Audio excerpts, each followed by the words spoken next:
तुमने बनाए, स्कूलों में ताला लगा दिया। बच्चों को इस बात की लड़ाई तो बाद में लड़ी जाएगी कि भाई नए स्कूल बनाओ, वो इस बात की लड़ाई लड़ रहे हैं हमारे स्कूलों को बंद ना करो, हमारे कम से कम स्कूलों में शिक्षकों की पूर्ति करो।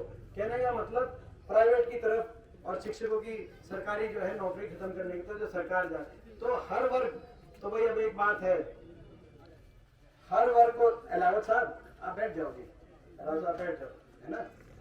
तो हर वर्ग इस बात के लिए लड़ाई लड़ रहा है कि भाई जो पहले मिल रहा था, कम से कम किसान कह रहा है पहले फसल का भाव जो मिल रहा था वो मिले, गरीब आदमी कह रहा है कि जो मेरी स्कीम्स थी वो स्कीम लागू हो, स्कूल के बच्चे कह रहे हैं भाई।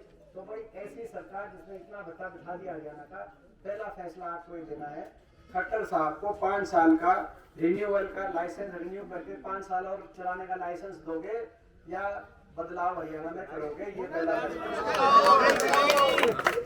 तो भाई एक बार ये बताओ कि भाई पहला हरियाणा का फैसला, हरियाणा में ये सरकार रखनी है और या ये सरकार बदलनी है। जो बदलाव में भूपेंद्र हुड्डा सरपंच साहब और सरपंच साहब बड़े बुजुर्ग ये लड़ाई लड़ रहे हैं कि भाई ये लड़ाई लड़ रहे हैं, वायदा तो इन्होंने किया था 5000 पेंशन का, ये जेजेपी वाले दुष्यंत चौटाला बेवकूफ बना के सारी जनता का सबसे ज्यादा बना गया कि नहीं बना गया कि भाई 5000 बुढ़ापा पेंशन की लड़ाई नहीं लड़ रहे, आप बड़े बुजुर्गों को पेंशन लड़नी पड़ रही है लड़ाई की भाई पेंशन कटे नहीं, गलत तो नहीं कह रहा। तो ये भी हमारा एक फैसला है हुड्डा साहब का। 10 साल तक जब कांग्रेस की सरकार थी तो हरियाणा में देश में सबसे ज्यादा पेंशन, राजस्थान पंजाब या दिल्ली से सबसे ज्यादा पेंशन हरियाणा में थी। 10 साल लगातार अपनी सरकार में, अब बाकी स्टेटों की आगे बढ़ गई और हरियाणा की कम हो गई। जब कभी मौका मिलेगा पहली कलम से 6000 बुढ़ापा पेंशन, यानी कि एक घर में 12000 बुढ़ापा पेंशन है देश में सबसे ज्यादा, दोबारा से 10 साल से सबसे ज्यादा रखी, आते ही दोबारा से खुशहाली आए हरियाणा में, विकास का पहिया घूमे, गाँव गाँव में शहर शहर में विकास कार्य हो और हर वर्ग आगे जाए। तो भाई आते ही 12000 बुढ़ापा पेंशन एक जो है एक घर में, यानी कि 6-6000 के हिसाब से पहले और ये इस दुष्यंत वाला हिसाब नहीं, इसका हिसाब नहीं कि भाई जो है कह के बेवकूफ बना के, सबका बेवकूफ बना के आप क्या करें, तो अब लोग पछता रहे हैं।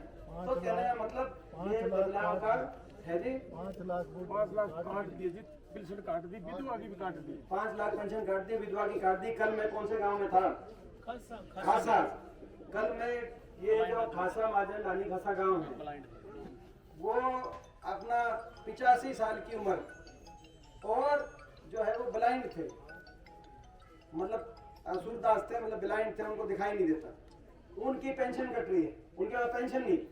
ऐसे बड़े बुजुर्ग मेरे को मिले, मैं तो भाई जितनी इन्होंने पेंशन काटी है भाई, जिस दिन सरकार आएगी एक एक पेंशन को दोबारा से रिन्यू करके और देश में सबसे ज्यादा पेंशन देने का काम हरियाणा में बदलाव जरूरी है।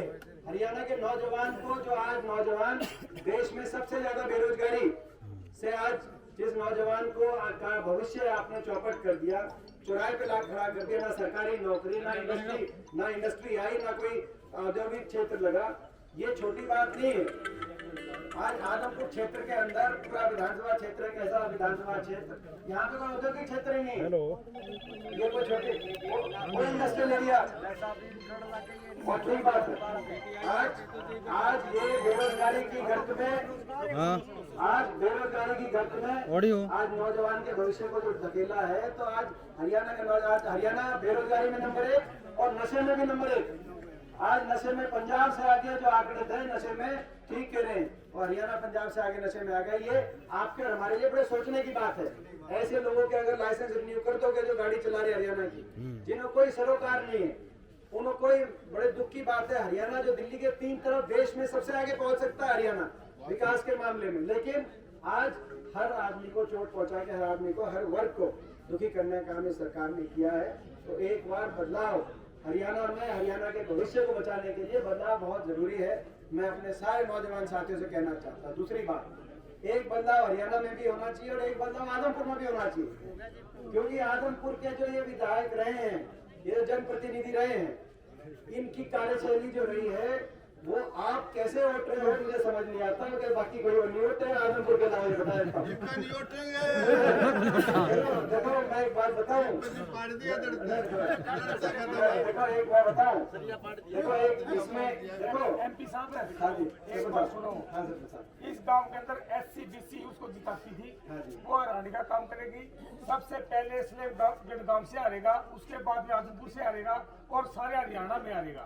मेरे गांव स्लेमगढ़ के अंदर जितने भी ये अपने बैकवर्ड के और जो अपने SC है, इनके राशन कार्ड भी जो पीले थे भी काट चुकी है, काट दिए, गुलाबी थे, पहले बना दिए। वही तो बात है।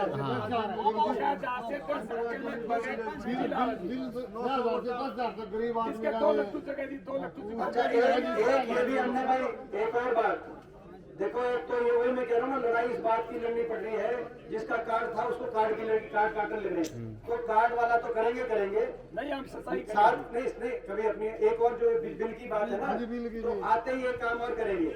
जब पिछली बार अपनी सरकार बनी तब आपको याद है, सरकार बनते ही 1600 करोड़ के बिजली के बिल माफ करने का काम हुआ। ऐसे ही पहली कलम से किए गए थे, ऐसे ही उठा था आपने कहा। उसी रूप में सरकार बनते ही पूरे हरियाणा के हर उपभोक्ता, दिल्ली बिजली के उपभोक्ता, कोई कंडीशन नहीं, जैसे कि बाकी कोई कंडीशन लगाते हैं, कोई कंडीशन नहीं, हर उपभोक्ता के 300 यूनिट बिजली के हर महीने फ्री करने का काम करेंगे। आज जो रिकॉर्ड महंगाई और रिकॉर्ड बेरोजगारी से कमर तोड़ दिया, मतलब हरियाणा का बहुत नुकसान कर दिया, तो आज वो जो है एक बार मिलके हरियाणा को दोबारा से अपने उठाना पड़ेगा।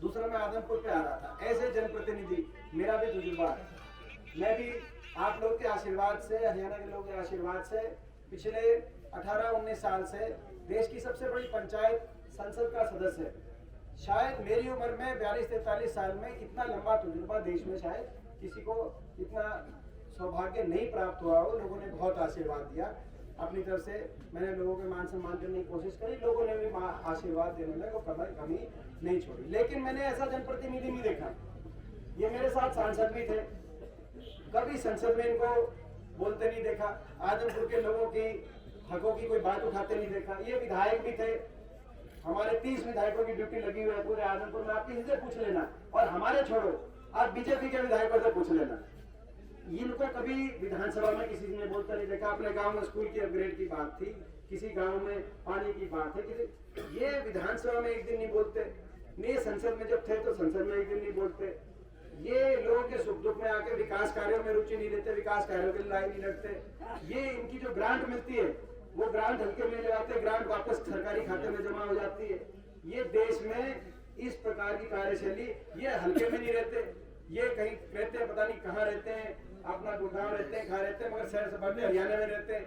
ये ऐसे जनप्रतिनिधि देश में, भाई आप कैसे रोक रहे हो, समझ की बात है, बाकी कहीं नहीं चल सकते ऐसे जनप्रतिनिधि। ये कार्यशैली नहीं होती जनप्रतिनिधि की।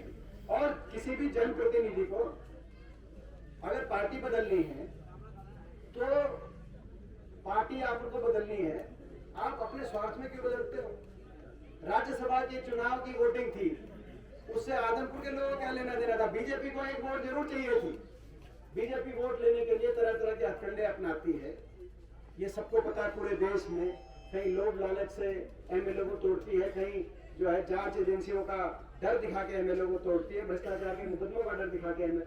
तो आपको अपना भ्रष्टाचार छुपाना था, सही बात है, यही बात है, गलत तो नहीं कह रहा मैं। और उसमें आपने बीजेपी में, तो उसमें लोगों का क्या है?